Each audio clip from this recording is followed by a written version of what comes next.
नमस्कार, स्वागत है आप सभी का एजुकेशन ऑफ बनारस के ऑनलाइन लर्निंग प्लेटफॉर्म पे। आपको बता दें कि आज हमारा एक दूसरा क्लास है जिसमें आज हम लोग पढ़ेंगे आकाशगंगा के बारे में। ज्योग्राफी के एस्ट्रोनॉमी पार्ट के आज दूसरा लेक्चर जिसमें हम लोग पढ़ेंगे आज आकाशगंगा यानी कि गैलेक्सी के बारे में। गैलेक्सी क्या है, आकाशगंगा क्या है, कैसे बनती है। तो आपको बता दें कि ब्रह्मांड में तारों के असंख्य समूह का यानी कि बहुत सारे ताराओं के समूह को मिलाकर के एक आकाशगंगा मिलती है। और आपको बताया कि एक आकाशगंगा में करीबन 100 अरब तारे होते हैं। ठीक, मतलब कि जैसे ये तारे ऐसे इकट्ठा होकर के करीब 100 अरब तारे मिलकर के एक आकाशगंगा बनाती हैं। कितनी आकाशगंगा बनाती हैं? एक आकाशगंगा। आकाशगंगा किसे कहते हैं? तो ब्रह्मांड में असंख्य तारों के समूहों को आकाशगंगा कहते हैं। एक आकाशगंगा में करीब 100 अरब तारे होते हैं। ये क्या है? आकाशगंगा।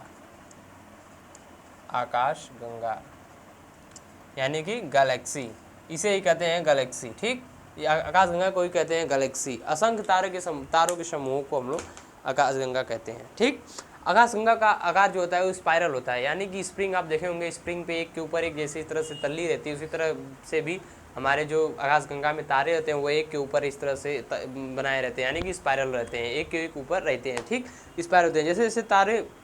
अब आपको बता दें कि जो आकाशगंगा होती है इसमें एक भुजा भी होती है, यानी भुजा कहते हैं इसके, इस बाहरी भुजा को हम लोग कहते हैं बाहरी भुजा। उसके बाद ये बीच की जो भुजा जिसे कहते हैं मध्य भुजा, और ये बीच का होता है इसे केंद्रीय भुजा कहते हैं, यानी कि 3 भुजाओं में बांटा जाता है।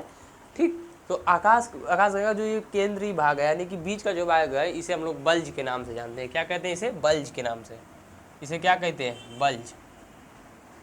बल्ज कहते हैं इसे, बल्ज कहते हैं। ठीक, इसे बल्ज कहा जाता है। जो भी केंद्रीय भाग होता है उसे हम लोग बल्ज कहते हैं।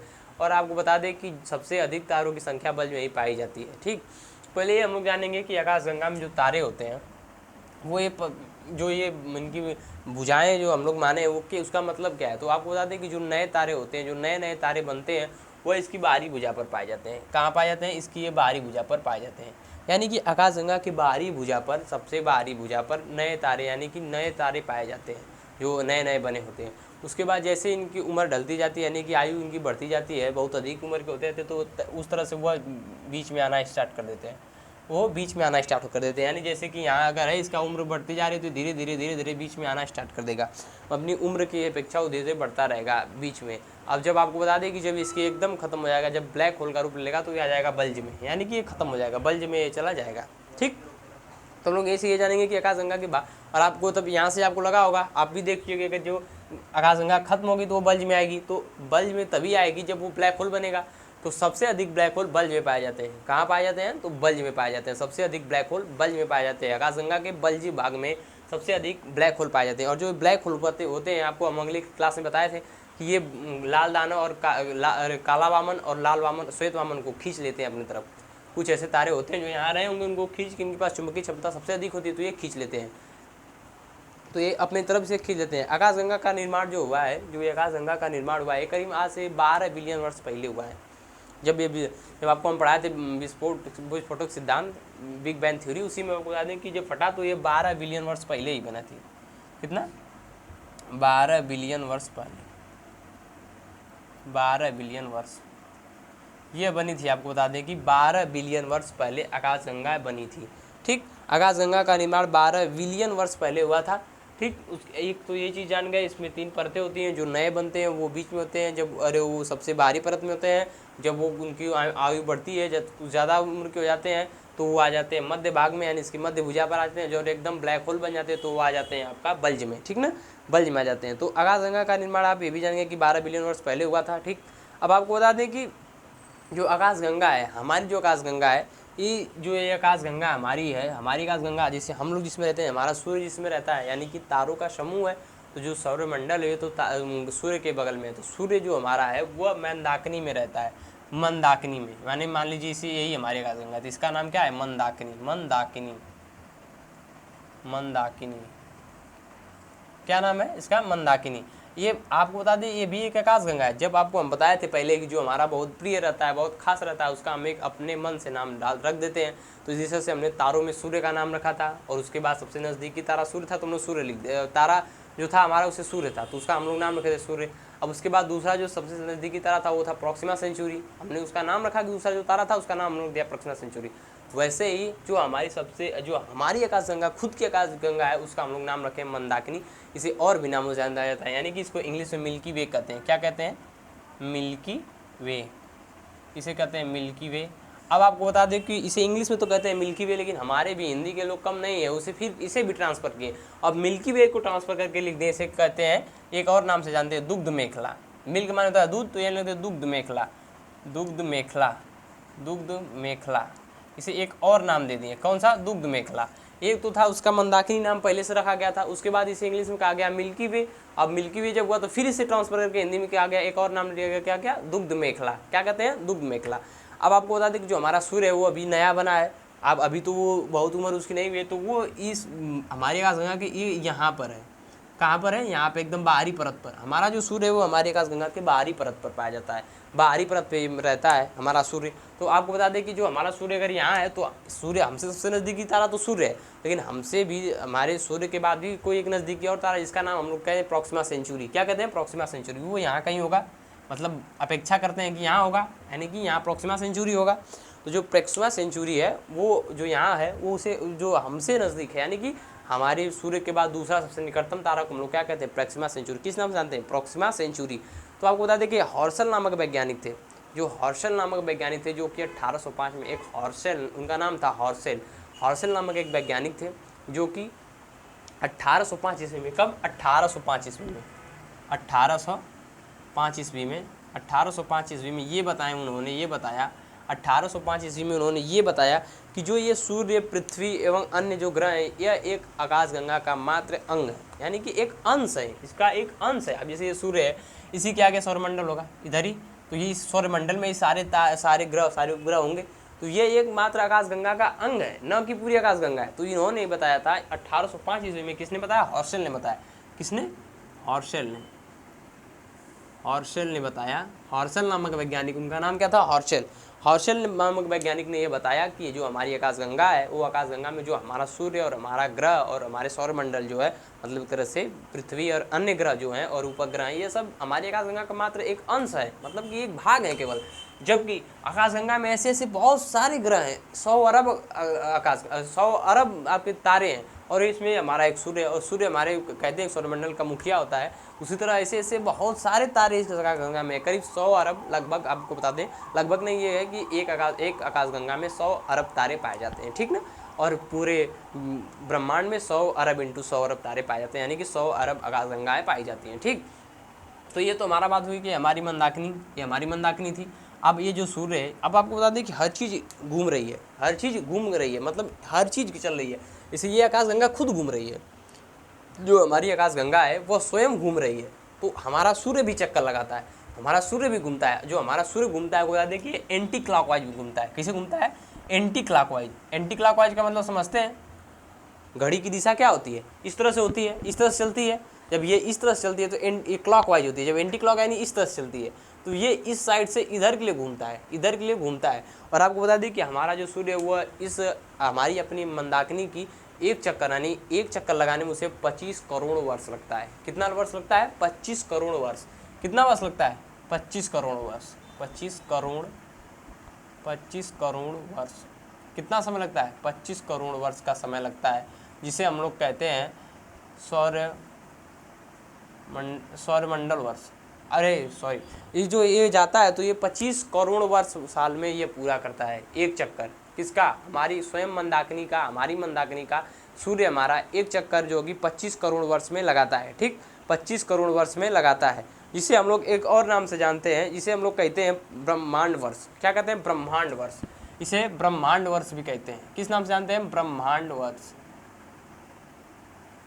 ब्रह्मांड वर्ष इसे कहते हैं, ब्रह्मांड वर्ष के नाम से जानते हैं। किसे? 25 करोड़ वर्ष, जितने में सूर्य हमारी, जो हमारा सूर्य है वो हमारी आकाशगंगा का एक चक्कर, यानी हमारी मंदाकिनी का एक चक्कर लगाता है। कितने साल में? 25 करोड़ वर्ष में।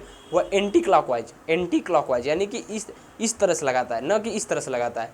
जब वो घड़ी ऐसे है, ठीक, घड़ी जब चलती है इस तरह से चलती है, इसी तरह चलती है ना, तो ये क्लॉकवाइज होती है। अगर उल्टा चलेगा तो एंटी क्लॉकवाइज हो जाएगा, यानी इसके विपरीत। यानी कि ये जो सूर्य है यह इस तरह से न चल करके इस तरह से चलता है, यानी कि ये चक्कर अपना इधर से ऐसे लगाता है, ठीक, कैसे लगाता है, इस तरह से ऐसा रहता है, यानी कि एंटी क्लॉकवाइज चलाता है, वो अपना एक चक्कर एंटी क्लॉकवाइज लगाता है, जो कि और आपको बता दें कि इसकी जो रफ्तार है, मतलब 25 करोड़ वर्ष में पूरा करता है, लेकिन कुछ तो इसकी रफ्तार होगी, कितनी तेजी से चल रहा है, इसका चाल क्या होगी, रफ्तार यानी स्पीड यानी कि चाल। तो ये जो चाल है इसकी, जो सूर्य की चाल होती है कितने, तो ये 250 किलोमीटर 25, यहाँ लिखा है ये जीरो है, 25 जीरो, यानी कि 250 किलोमीटर 250 किलोमीटर प्रति सेकेंड की रफ्तार से चाल चलता है। कितना, 250 किलोमीटर प्रति सेकेंड की रफ्तार, यानी कि 250 किलोमीटर प्रति सेकेंड की चाल से यह चक्कर लगाता है हमारी अपनी आकाशगंगा यानी कि मंदाकिनी का हमारा सूर्य, जिसे हम लोग ब्रह्मांड वर्ष भी कहते हैं। इसे 25 करोड़ वर्ष लगता है, जिसे कि ब्रह्मांड कहा जाता है। ठीक, तो सूर्य की चाल क्या होती है, तो 250 किलोमीटर प्रति सेकेंड की रफ्तार से यह हमारी आकाशगंगा का 25 करोड़ वर्ष में एक चक्कर लगाता है, जिसे ब्रह्मांड वर्ष भी कहा जाता है। ठीक ना, यहाँ से ये बात क्लियर हुई। अब आपको ये भी बता दें कि सूर्य के सबसे करीबी तारा प्रॉक्सिमा सेंचुरी है। अब आपको हम बता दें कि जो ये प्रॉक्सिमा सेंचुरी जो यहाँ है, ये प्रॉक्सिमा जो सेंचुरी है, जो हमारा दूसरा सबसे निकटतम तारा है, यहाँ पहुँचने के लिए, यहाँ यानी कि जाने के लिए, यहाँ पहुँचने के लिए हमारी यहाँ पृथ्वी कहीं होगी, यहाँ से हम लोग जाएंगे, तो ये बहुत दूर नहीं है, बहुत दूर नहीं है, जाने में केवल 4 वर्ष लगता है, जाने में केवल 4 वर्ष। कितना वर्ष, 4 वर्ष, यानी कि 4 ईयर। ठीक, यानी कि 4 ईयर, केवल 4 वर्ष। कितना, केवल 4 ईयर्स, 4 वर्ष का समय लगता है। लेकिन तो आप ये कहेंगे कि बहुत जल्दी पहुंच जाएंगे, नहीं, इतना जल्दी नहीं पहुंच जाएंगे। स्पीड क्या होगी, वहाँ जाने की चाल क्या होगी, ये आप पे निर्भर कर दिए। तो इसकी जो स्पीड होती है वो 3 लाख किलोमीटर प्रति सेकेंड। कितना, स्पीड यानी कि चाल होगी 3 लाख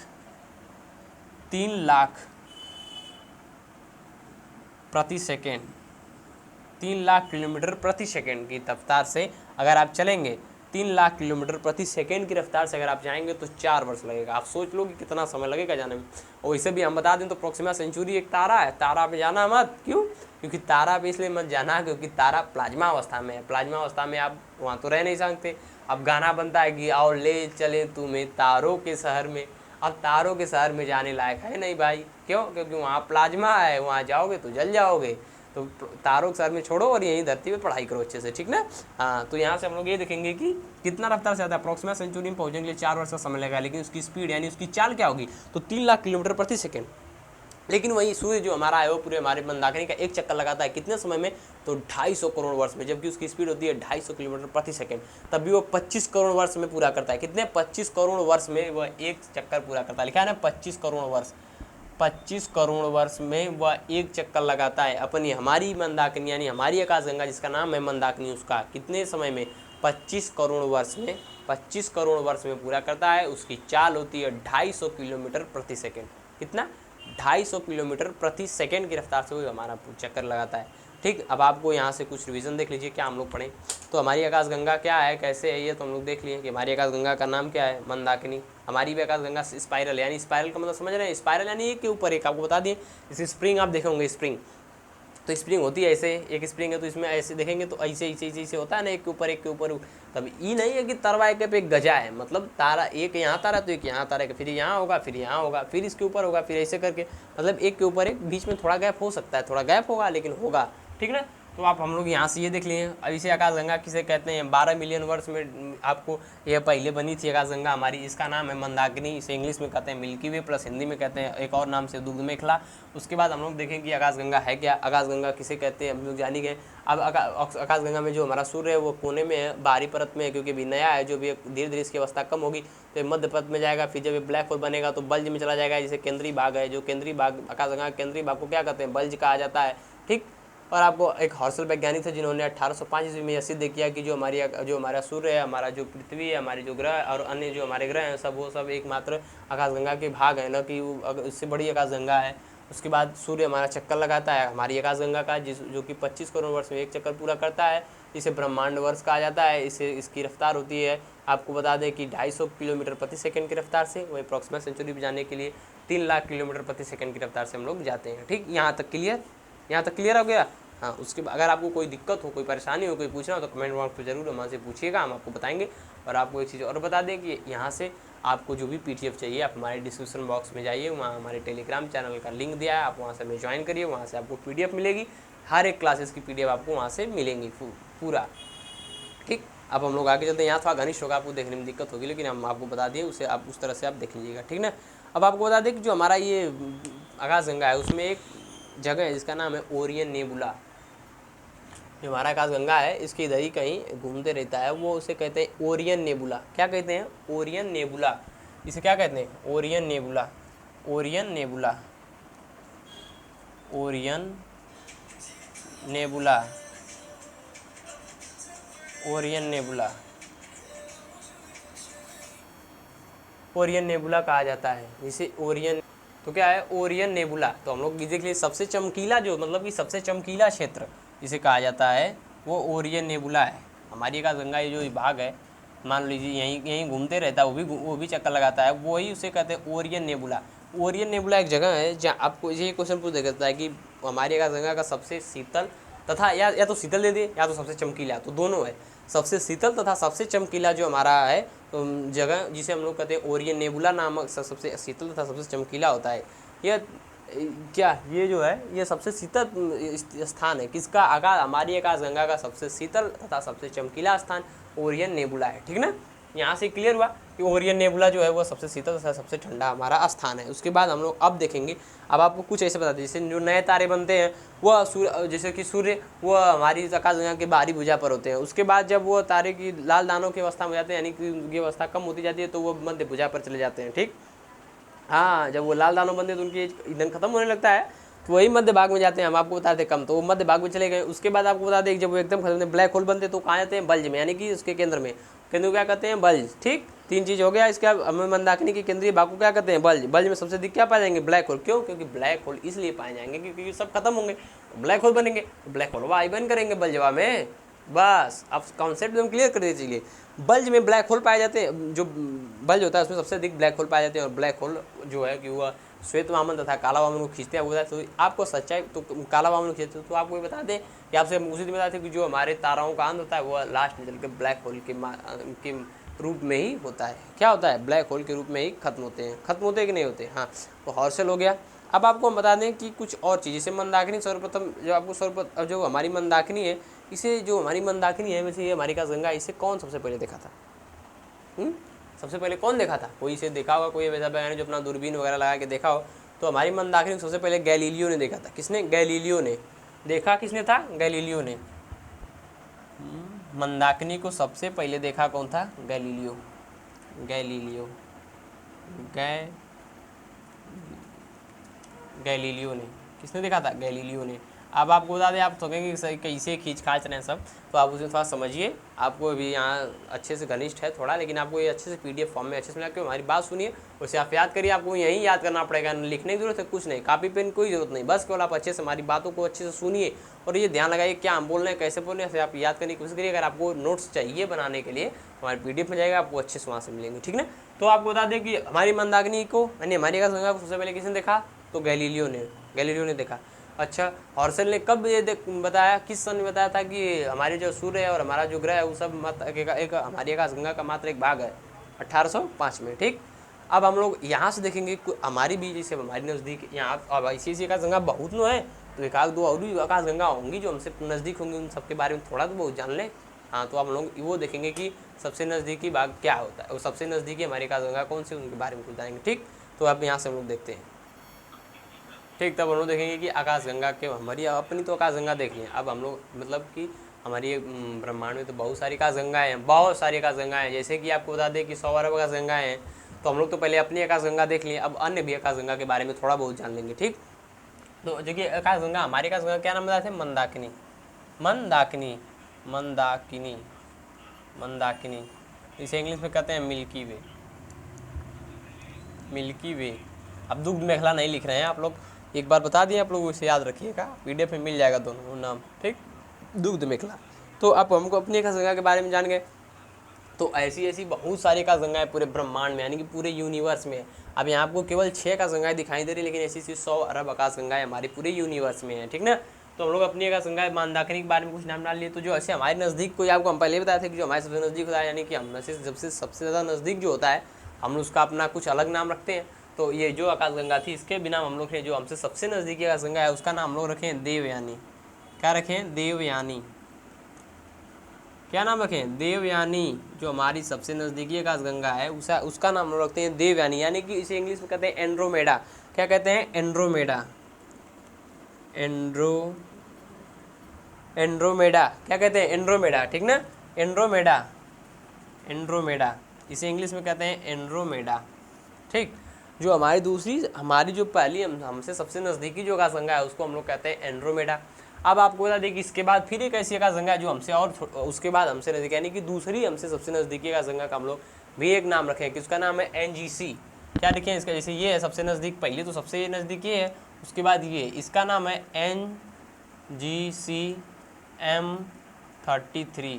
क्या नाम है? NGCM33। न हिंदी न इंग्लिश आप लोग ये याद रखो, न हिंदी न इंग्लिश, ठीक। NGCM33, ठीक ना? ये दूसरी सबसे निकटतम हमारी आकाशगंगा है। ये आपको बता दें कि ये क्वेश्चन पूछता है आपसे कि हमारी सबसे नज़दीकी आकाशगंगा का क्या नाम है, तो उसका हम लोग, अब ये एक चीज़ और रखना, ये ख्याल रखना कि क्वेश्चन क्या पूछा है, हमारी आकाशगंगा से सबसे नज़दीकी आकाशगंगा का क्या नाम है। तो हमारी जो है सबसे नज़दीकी आकाशगंगा जो है वो देवयानी है। लेकिन कहीं कहीं ऐसे पूछता है कि जो हमारी सबसे नज़दीकी है तारा, तो सूर्य है। अब एक कोनो तर्क नहीं है मार गया है आकाशगंगा में देवयानी है सूर्य, तो ये सब ख्याल रखना, ठीक ना? सबसे नज़दीकी तारा सूर्य, दूसरा सबसे नज़दीकी तारा प्रोक्सिमा सेंचुरी, और वही हमारा सबसे नज़दीकी आकाशगंगा है आपका देवयानी, और दूसरी सबसे नज़दीकी आकाशगंगा जिसका नाम है NGCM33, ठीक ना? देवयानी के और नाम से जानते हैं क्या? एंड्रोमेडा, ठीक ना? एंड्रोमेडा किसे कहते हैं? देवयानी को। अब आपको बता दें एक चीज़ की देवयानी में कि यह सबसे करीबी आकाशगंगा है, ये हमारी आकाशगंगा से करीब 2.2 मिलियन वर्ष दूर है। कितना? 2.2 मिलियन वर्ष, यानी इन दोनों के बीच की जो दूरी है वो 2.2 मिलियन वर्ष है। 2.2 मिलियन प्रकाश वर्ष है, वर्ष के लोग 2.2 मिलियन प्रकाश वर्ष। देखो छोटा होगा तो दिक्कत हो रही होगी, कंजेस्टेड यहाँ लिखने में भी हो रही है।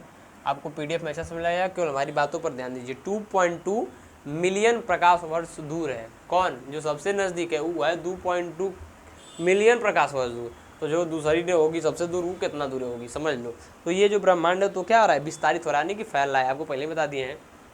तो अब यहाँ से ये पूछ सकता है कि हमारी आकाशगंगा से जो हमारी हमारी जो सबसे नज़दीकी आकाशगंगा है उसके बीच की दूरी क्या है? तो 2.2 मिलियन प्रकाश वर्ष की दूरी है हम दोनों के, हमारे दोनों आकाशगंगाओं के बीच।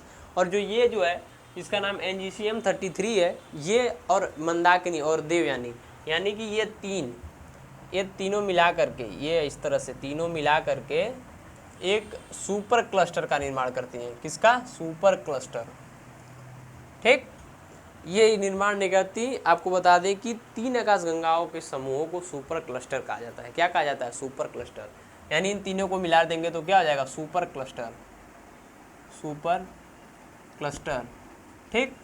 उसे कहेंगे सुपर क्लस्टर। यानी कि 3 आकाशगंगाओं के समूहों को हम सुपर क्लस्टर कहते हैं। उसमें से हमारी जो 3 आकाशगंगाएं हैं उनका नाम है, पहला है हमारी जो स्वयं की मंदाकिनी, उसके बाद देवयानी, उसके बाद NGCM33। यानी हमारी सुपर क्लस्टर की हमारी सुपर क्लस्टर में 3 आकाशगंगाएं हैं जिनका नाम है, पहला हमारी खुद की है जिसका नाम है मंदाकिनी, जिसमें हम रहते हैं। उसके बाद दूसरी हमसे सबसे नज़दीकी आकाशगंगा जो है उसका नाम है देवयानी, और तीसरे नंबर पर है जो हमसे दूसरी सबसे नज़दीकी आकाशगंगा नाम है जिसका नाम है NGCM33। तो हम लोग बस इतना ही जानेंगे, बकिया और बहुत सारे आकाशगंगा, तो सबके आकाशगंगा के बारे में नाम और क्या ये सब नहीं रखते। यानी ये 3 जो है तो यो तीनों मिला के सुपर क्लस्टर बनाती होंगी, सही बात है। ये सब भी मिला करके सुपर क्लस्टर बनाती होंगी कि नहीं? बनाती होंगी, सुपर क्लस्टर बनाती होंगी, ठीक। तो इनका अब क्या नाम होगा अब हमें तो वो नहीं, हम लोग उससे मतलब है नहीं। हमारे अपनी सुपर क्लस्टर में जो 3 आकाशगंगाएं थी हम लोग इसके बारे में जाने, इसका नाम जाने, बस हम लोग को बस इतने से मतलब था, ठीक ना।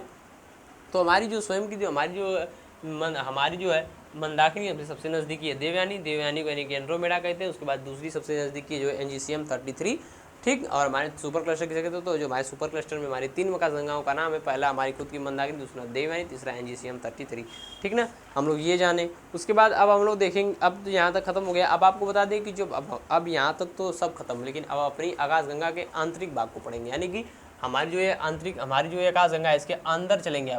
अब जैसे अंदर चलेंगे तो यहाँ सूर्य है, आपको बताए थे यहाँ सूर्य है, तो इसके अगल बगल में से सौरमंडल होगा कि नहीं होगा, क्योंकि सौरमंडल है, सौरमंडल तो यही है। इसके बाद एक और पड़ता है, ये यहाँ पड़ता है नक्षत्र, इसे कहते हैं नक्षत्र। फिर यहाँ एक होता है, इसे कहते हैं तारामंडल, क्या कहते हैं? तारामंडल। कैसे इसको? तारामंडल। तारामंडल इसे कहते हैं नक्षत्र। नक्षत्र इसे कहते हैं सौरमंडल। सौरमंडल प्रोक्सिमा सेंचुरी यहीं कहीं होगा, तो प्रोक्सिमा सेंचुरी से यहाँ मतलब नहीं है। तो अब हम लोग देखेंगे नक्षत्र, तारामंडल। तो सबसे दूर जो है वो तारामंडल, उससे नज़दीक जो नक्षत्र और सबसे नज़दीक जो है सौरमंडल, ठीक ना। अब हम लोग आंतरिक भाग को पढ़ेंगे, यानी कि तारामंडल के बारे में पढ़ेंगे। तो ये सब तो क्लासेस आगे आपको पढ़ाएंगे के बाद कि तारामंडल को बारे में पूरा विस्तृत पढ़ाएंगे, उसके बाद फिर नक्षत्र को पढ़ा जाएगा, तब सौरमंडल में आ जाएगा, तब सूर्य पढ़ेंगे, तब फिर हम लोग अपने सौर ग्रह पढ़ेंगे, उसके बाद पृथ्वी को पढ़ेंगे अच्छे से, क्योंकि पृथ्वी पे हम रहते तो हमारी पृथ्वी को अच्छे से पढ़ेंगे, ठीक ना। तो आपको बता दें कि जो तारामंडल है इसके सूर्य के दूरी पर स्थित, यानी कि सूर्य से दूरी पर स्थित कुछ ताराओं के समूह को, यानी जो तारामंडल इसमें कुछ तारे को समूह पाए जाते हैं, ऐसे ऐसे ऐसे ऐसे ऐसे ऐसे ऐसे, यानी कि बहुत सारे तारों के समूह पाए जाते हैं, जिनकी संख्या, जो तारों के समूह होते हैं जिनकी संख्या 89 है। कितने हैं? 89। कितना है? 89। लेकिन आपको बता दें कि जो आप यहाँ SSC GD वगैरह ये सब पेपर देंगे तो आपको ऑप्शन में 89 होगा, लेकिन जब आप BPPCS UPSC या BPSC या किसी सिविल सर्विस का पेपर देंगे तो वहाँ आपको बताना होगा आपको वहाँ रहेगा 88। क्या रहेगा? 88, यानी कि वहाँ रहेगा 88, ठीक। तो ये इसके कारण ये विशेष आकृति बना लेते हैं, जब समूह बनते हैं तो विशेष आकृति, यानी यहाँ ऐसे ऐसे ऐसे तारों के समूह आपको 88 या 89 पाए जाते हैं। 89 आपको अगर ऑप्शन में रहे, दोनों एक साथ नहीं रहेगा, या तो 88 रहेगा या तो 89। अगर 89 है तो 89 मार देंगे, और 88 आपको सिविल सर्विस में जाएंगे तो आपको 88 ही मारना पड़ेगा, ठीक। बाकी ये सब ग्रुप डी जो PP पुलिस ये सब में 89 दिया रहेगा, ठीक। बाई चांस दे दिया 88 तो आप 88 को मारेंगे, न कि 89 दिया नहीं रहेगा, दोनों में से एक देगा। तो 88 भी मानते हैं, कुछ वैज्ञानिक 88 मानते हैं, कुछ वैज्ञानिक 89 मानते हैं, लेकिन सिविल सर्विस में आपको 88 ही मानने जाता है, ठीक ना। तो हम लोग यहाँ देखेंगे कि तारामंडल के समूह को कितने हैं, तो 88 और 89, तो छोड़िए 89 छोड़िए 88 को लीजिए, ठीक ना। तो तारामंडल जो है, तारामंडल किसे कहते हैं? अब आप ये समझिए कि सूर्य से दूरी पर स्थित कुछ तारों के समूहों को, यानी सूर्य से सबसे दूर तो तारामंडल है, यानी यहाँ पर कुछ तारों के समूहों को जो मिले जुड़ते हैं ऐसे बने हैं, ये सब के तारों के समूहों के तो तारामंडल, यानी तारामंडल में कितने तारे समूह होते हैं, यानी कि 88 वो तारे के समूह है किसमें? तारामंडल में। कितने हैं? 88 तारामंडल के समूह हैं, ठीक ना। अब उसके बाद हम लोग नक्षत्र, मतलब आप कहेंगे कि सर इतना है पढ़ाएंगे, नहीं, इसके आगे आपको तारामंडल अच्छे से पढ़ाएंगे अगले लेक्चर में। पहले हम लोग मंदाकिनी में अंदर जान जाएंगे क्या क्या है, उसके बाद हम लोग अभी पढ़ेंगे तारामंडल को पूरी विस्तारित से पढ़ेंगे, उसके बाद नक्षत्र पढ़ेंगे, उसके बाद सौरमंडल पढ़ेंगे, उसके अंदर फिर सूर्य पढ़ेंगे, फिर ग्रह पढ़ेंगे, ठीक। तो अभी हम लोग पहले अभी देखते हैं कि अब नक्षत्र, आपको नक्षत्र के बारे में थोड़ा बता दें, ठीक ना, कि नक्षत्र है क्या। तो नक्षत्र सूर्य के समीप तारों के समूह, यानी कि सूर्य से कुछ दूर पे, तो ताकि सूर्य से दूरी पर स्थित कुछ तारों के समूहों को तारामंडल कहते हैं। उसी तरह सूर्य के समीप कुछ तारों के समूह को नक्षत्र कहते हैं। क्या कहते हैं? नक्षत्र कहते हैं। सूर्य के समीप कुछ तारों के समूह को नक्षत्र कहते हैं। के समीप कुछ तारों के समूह, यानी यहाँ भी कुछ तारों के समूह हैं। कितने हैं? कुछ तारों के समूह, जिसे हम लोग की नक्षत्र कहते हैं। यहाँ भी कुछ तारों के समूह है जिसे हम लोग नक्षत्र कहते हैं। अब आपको बता देंगे इनकी संख्या 28 है। क्या है? इसकी संख्या 27 है। इसमें भी 2 है, यानी कि नक्षत्रों की संख्या कितनी है? 27 ठो, यानी कि 27 ठो नक्षत्र हैं। अब आपको बताते कि भारतीय मनुष्यों में, हमारे जो भारत में है, भारत मनुष्यों में 28वें अभिजीत की वो परिकल्पना की गई है। माने अभी परिकल्पना की गई है कि एक 28वां है भारत में, लेकिन भारत के वैज्ञानिकों द्वारा। लेकिन आप तो छोड़ दीजिए, उसे छोड़िए, आप 27 याद करिए। नक्षत्र कितने हैं? 27, तारामंडल 88, ठीक। तो तारामंडल किसे कहते हैं? तो सूर्य से दूरी पर स्थित कुछ तारों के समूह को हम लोग तारामंडल कहते हैं, जो कि हमारे आकाशगंगा में, यानी हमारे मंदाकिनी में सबसे अधिक तारामंडलों का समूह है, जिसे 88 को तारामंडल समूह है। लेकिन तारामंडल में कितने तारों के समूह है? तो 88 समूह है, और वही नक्षत्र में 27 समूह है, ठीक। अब सौरमंडल में आपको पता है कि ग्रह उपग्रह के बारे में पढ़ेंगे, क्षुद्र ग्रह, उल्कापिंड के बारे में पढ़ेंगे हम लोग, ठीक। तो अब अगले लेक्चर में हम लोग पहले पढ़ेंगे तारामंडल, तारामंडल के बाद नक्षत्र, नक्षत्र के बाद सौरमंडल, सौर के मंडल के बाद सूर्य पढ़ेंगे, ठीक। यहाँ तक खत्म हुआ। अगर आपको यहाँ पे कोई दिक्कत हो, कोई परेशानी हो, तो हमसे पूछ सकते हैं, आपको हम बताएंगे अच्छे से, ठीक ना। अब आपको बताया कि भारतीय ज्योतिष जो ये नक्षत्र है ना, नक्षत्र पर ही ज्योतिष है।